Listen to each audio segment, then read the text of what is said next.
Hello everyone, welcome to story time. It's winter and I started decorating, as you can see. Each week I'm going to add probably a little bit more to this board, so by Christmas time it should look really festive. Are you ready to start? Open and shut them, open and shut them, give a little clap, clap, clap. Open and shut them, open and shut them, put them in your lap, lap, lap. Creep them, creep them, creep them, creep them, right up to your chin, chin, chin. Open wide your little mouth, but do not let them in. Open and shut them, open and shut them, to your shoulders fly. Then like little birdies, let them flutter to the sky. Falling, falling, falling, falling, almost to the ground, ground, ground. Quickly pick them up again and turn them round and round. Faster, faster, faster, faster. Slower, slower, slower, slower. Faster, faster, faster, faster. Clap. Today I have a few stories for you written by Jan Brett. And the first story that I'm going to read is called The Mitten, written and adapted and illustrated by Jan Brett. I believe this might be an old folk tale. The Mitten, a Ukrainian folk tale. Once there was a boy named Nicky who wanted his new mittens made from wool as white as snow.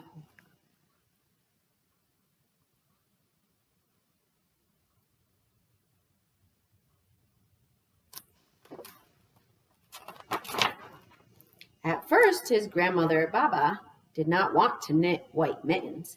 If you drop one in the snow, she warned, you'll never find it. But Nicky wanted snow white mittens, and finally, Baba made them.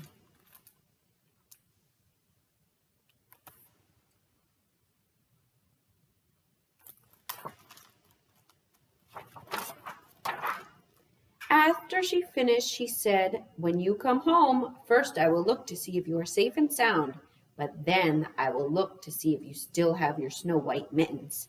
So off Nicky went, and it wasn't long until one of his new mittens dropped in the snow and was left behind.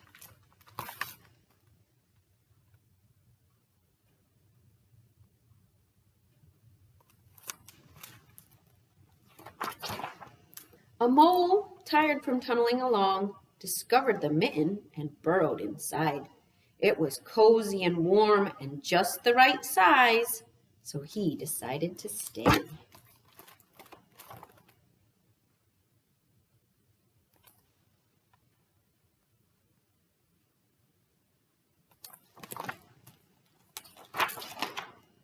A snowshoe rabbit came hopping by. He stopped for a moment to admire his winter coat. It was then that he saw the mitten, and he wiggled in, feet first. The mole didn't think there was room for both of them, but when he saw the rabbit's big kickers, he moved over.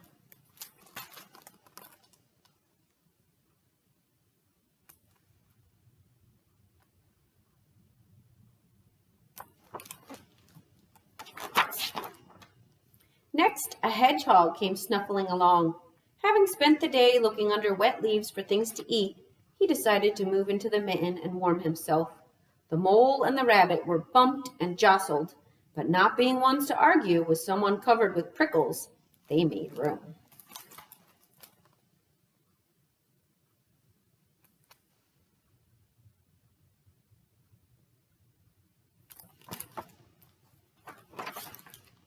As soon as the hedgehog disappeared into the mitten, a big owl, attracted by the commotion, swooped down. When he decided to move in also, the mole, the rabbit, and the hedgehog grumbled. But when they saw the owl's glinty talons, they quickly let him in.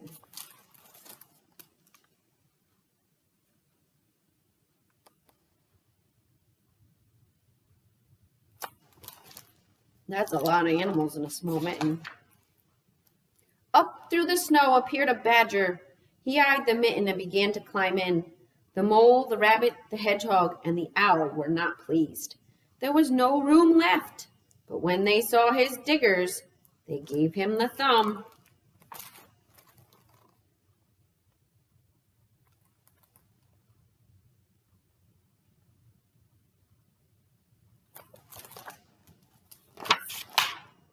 It started snowing, but the animals were snug in the mitten.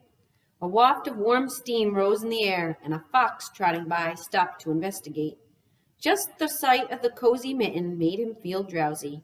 The fox poked his muzzle in. When the mole, the rabbit, the hedgehog, the owl, and the badger saw his shiny teeth, they gave the fox lots of room. Look at that mitten.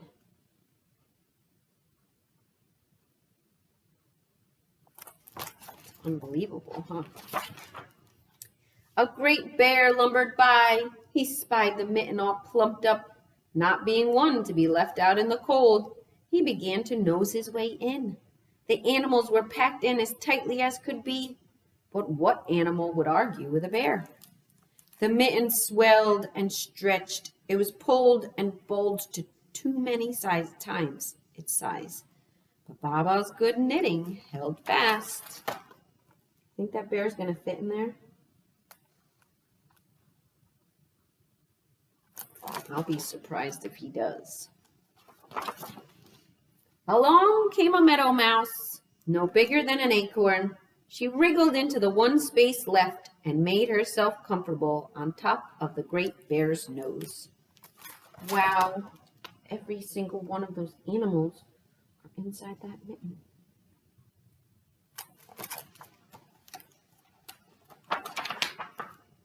The bear, tickled by the mouse's whiskers, gave an enormous sneeze.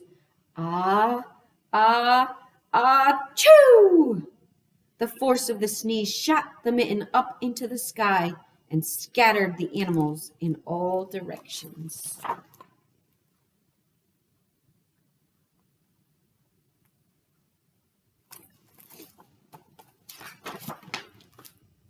On his way home, Nicky saw a white shape in the distance. It was the lost mitten silhouetted against the blue sky. You think that mitten's going to fit him? After all those animals stretched it out.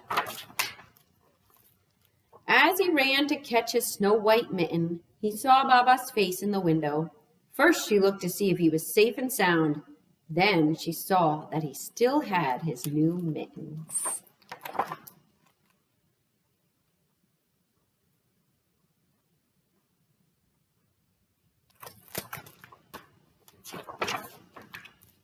The end. Look at that one mitten. It's a lot bigger than the other one because all those animals stretched it out.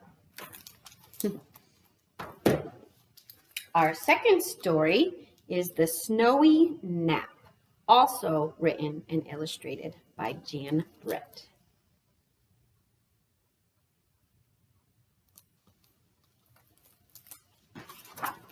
The Snowy Nap. Young Hedgie sniffed the chilly wind. Snow is on the way, he thought. I'll just take a last ramble around the farm. He did not want to miss a moment.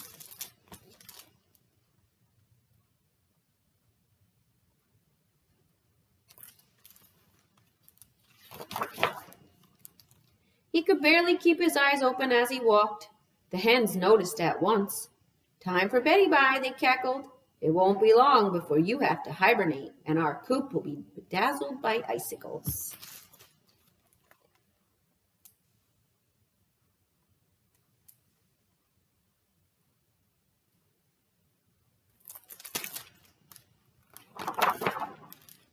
In a sleepy daze, Hedgie trundled past the pond. The geese honked, "Goodbye until spring. We'll think of you as we play slip and slide across the pond ice. It is already starting to freeze."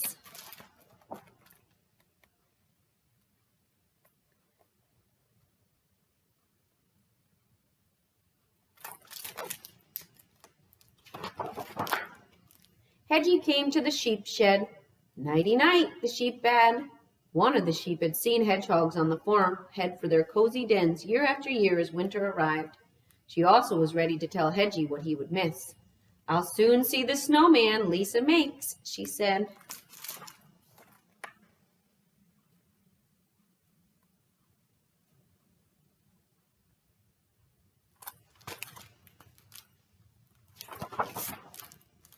The billy goat overheard and crunched across the frozen field to add, "As usual, you will miss winter blue time, when the sun sets and the snowy farm appears in every shade of blue." The pig watched Hedgie stop for a big yawn. "Have a good winter's sleep," she oinked. "If only I could save a few snowflakes for you. No two are alike."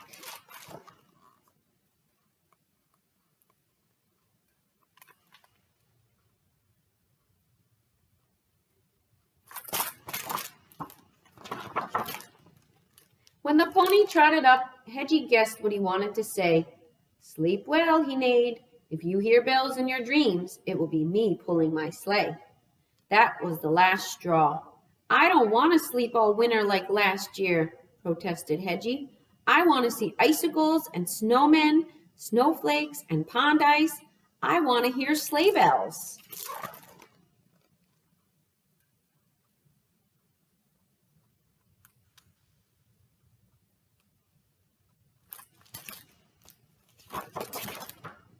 Before Hedgie could yawn again, he decided to turn around and stay up for the winter. The night grew frosty cold. "Must stay awake, must stay awake, must stay awake to see winter." Hedgie shivered and his eyes closed. From the farmhouse window, Lisa saw a still shape outside in the cold. "Poor little hedgehog is frozen stiff," she cried. She bundled him up and brought him inside.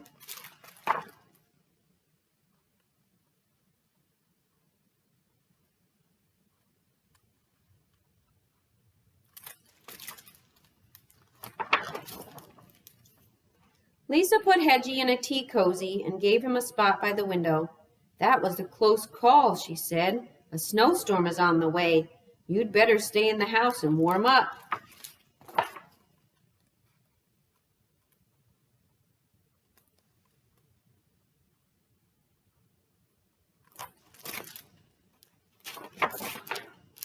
To Hedgie's delight, the next morning he saw the world outside shimmering with snow. The old chicken coop sparkled like a palace.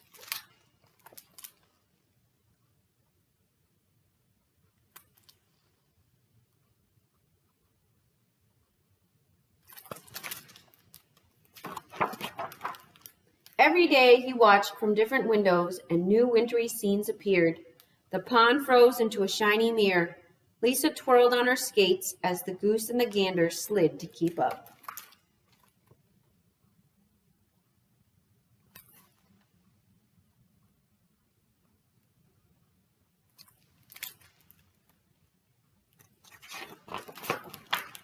To Hedgie's amazement, one day Lisa rolled great balls of snow. Before he knew it, he was looking at his first snowman. He was getting sleepier, but each morning held a new surprise.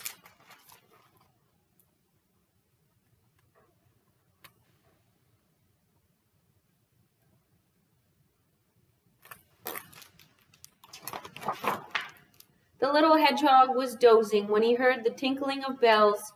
He tried with all his might and opened his eyes. There was the pony pulling a sleigh. Lisa made a snowball and tossed it in his direction. Kapoof!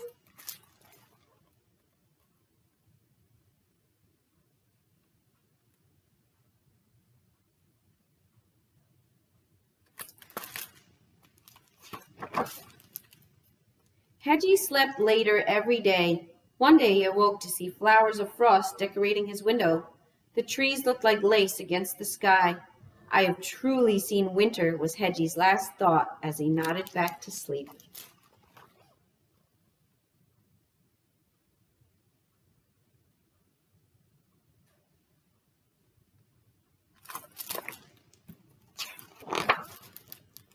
Lisa knew it was time. Leaving the door ajar, she cradled the little hedgehog. "You belong in the wild," she whispered in his ear as she carried him through the drifts. She crouched by his burrow and nestled him inside. "Sweet dreams, little adventurer," she said. Just then she noticed the front door was swinging on its hinges. Squawks and rumbles were coming from inside.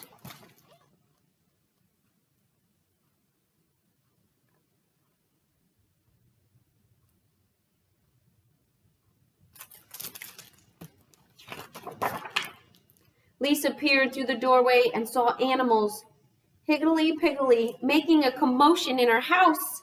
Each one was thinking, "I'll see Winter from a nice warm house." "Out, out, out! Skedaddle," she laughed. "Don't you know this is not where you live?"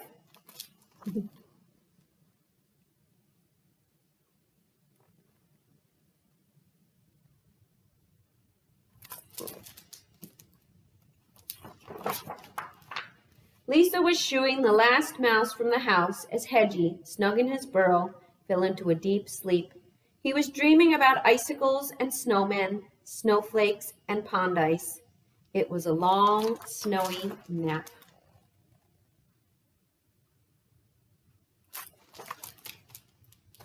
All right, we ready for our goodbye song?